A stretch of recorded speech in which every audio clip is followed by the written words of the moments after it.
Hey, Teddy covers with an AFC South preview.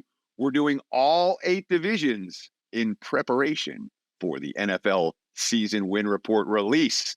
That, of course, coming Tuesday, June 20th, just around the corner. And we're deep in NFL right here at the beginning of June. AFC South, here's how I'm going to break it down. I'm going to give you a team I don't like. I'm going to give you a team I like, and then we'll talk about the other 2 teams. And the team I don't like, look, the Houston Texans, 6.5 wins, under -130. 4 head coaches in the last 4 years. All right. You had Bill O'Brien, you had Romeo Crennel, you had Dave Culley, and now we've got DeMeco Ryans. And we like Ryans, but this is a major rebuild job. It's a major rebuild job with a rookie quarterback. It's a major rebuild job with a team that has been woefully mismanaged in recent years. They've got a lot of holes on both sides of the football. Yeah, they made some big moves this offseason, but you're asking me how much of this is going to pay off in wins this season? Not so much. Early week 7 bye, the road slate at a division, at Baltimore, Jacksonville, Cincinnati, and the Jets.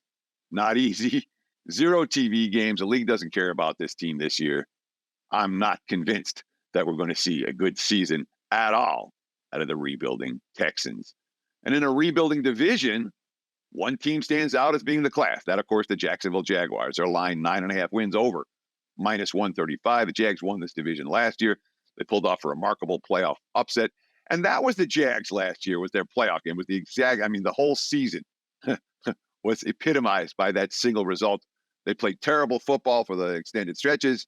They played really good football for some stretches. That's Jacksonville. Their A game is good enough to beat anyone. This is not a team that made a bunch of moves in the offseason. Nothing splashy, but they've got a QB. They've got an offensive line. They've got a defense. They've got a bunch of big scheduling advantages. They do have a first-place schedule. So they face the Chiefs, Bills, and 49ers. That's by far the toughest trio of any team this division is going to face. But they get back-to-back games in London.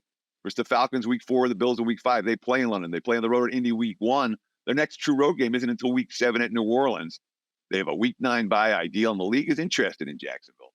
1 Thursday night game, 1 Sunday night game, 1 Monday night game. We'll see them on TV. The other 2 teams in this division, look, the Colts, new head coach in Shane Steichen, they're lined 6.5 wins over, -135. They played better than their 4-12-1 record last year.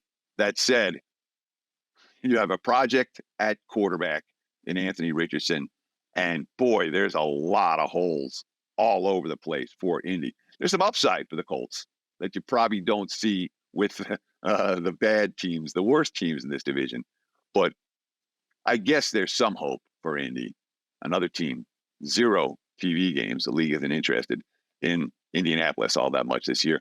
And Tennessee, 7.5 wins, under 130. The money's come on the Titans under.